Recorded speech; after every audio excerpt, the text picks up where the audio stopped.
तो स्वागत है इस खास बातचीत में।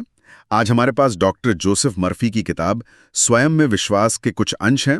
देखते हैं कि कल्पना और अवचेतन मन की शक्ति को कैसे समझें और कैसे अपने सपनों को हकीकत बनाएं, जैसा लेखक बताते हैं। शुरुआत ही बाइबल में जोसेफ के मतलब से होती है, जिसका अर्थ है अनुशासित या नियंत्रित कल्पना। हाँ। इसे मन की प्राथमिक शक्ति बताया गया है। इसमें विचारों को सच बनाने की क्षमता है। बिल्कुल। और दिलचस्प बात यह है कि ये सिर्फ इच्छा शक्ति नहीं है, ये एक नियंत्रित सोची समझी प्रक्रिया है। अच्छा। लेखक कहते हैं कि महान वैज्ञानिक, कलाकार, आविष्कारक सबने इसी कल्पना शक्ति का इस्तेमाल किया है। जब दुनिया ने कहा ये तो हो ही नहीं सकता, तब कल्पनाशील व्यक्ति ने कहा अरे ये तो हो चुका है। किताब में एक बड़े उद्योगपति का जिक्र भी है। उसने बहुत छोटे स्टोर से शुरुआत की थी। हाँ, वो उदाहरण है ना। वो नियमित रूप से अपने मन में बड़ी इमारतों, ऑफिसों, फैक्ट्रियों की तस्वीर देखता था और मानता था कि इससे उसके सपने सच होंगे। उसने कहा भी, असफलता की कल्पना करना जितना आसान है, उतना ही आसान सफलता की कल्पना करना है। बिल्कुल। और ये कहीं ज्यादा रोचक है। सही कहा। हाँ, और यहाँ एक बहुत जरूरी बात है, वो है भावना। भावना? हाँ, मानसिक तस्वीरों को भावना से मतलब इमोशन से चार्ज करना जरूरी है। जैसे टॉमस ट्रोवर्ड ने कहा था, भावना ही कानून है।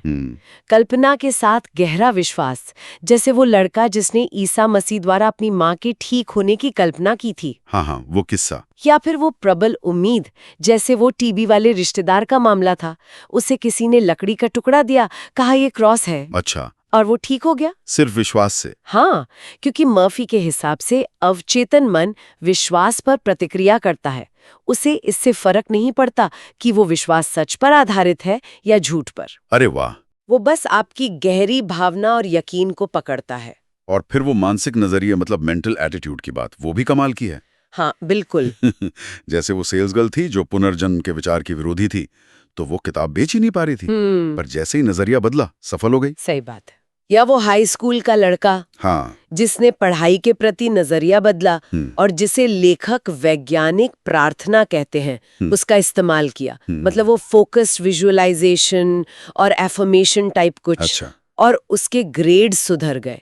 तो इसका मतलब ये हुआ कि बाहरी परिस्थितियां हमें तभी प्रभावित कर सकती हैं जब हम मानसिक सहमति दें। मर्फी का तो यही कहना है। बिल्कुल। हम अपने विचार जगत के मालिक हैं। इसलिए कल्पना का इस्तेमाल सकारात्मक रूप से करना बहुत जरूरी है।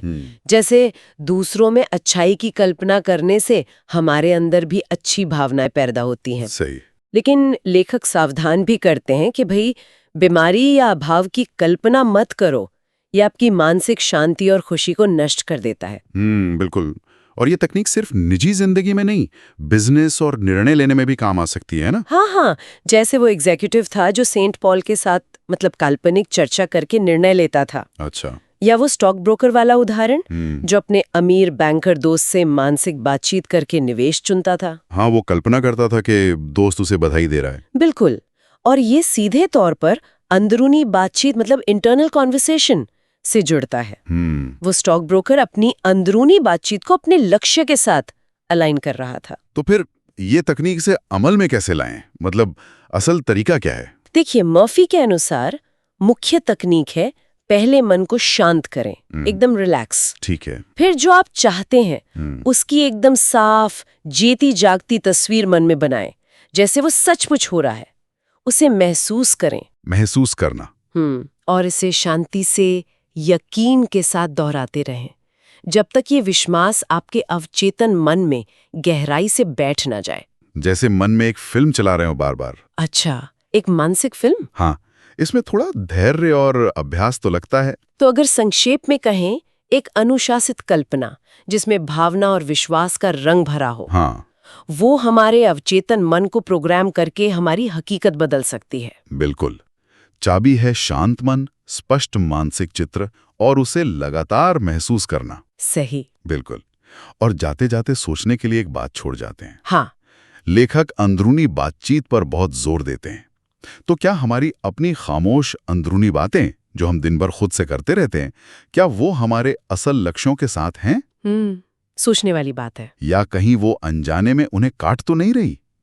ये पड़ताल शायद खुद को बेहतर समझने का एक दिलचस्प रास्ता हो सकता है।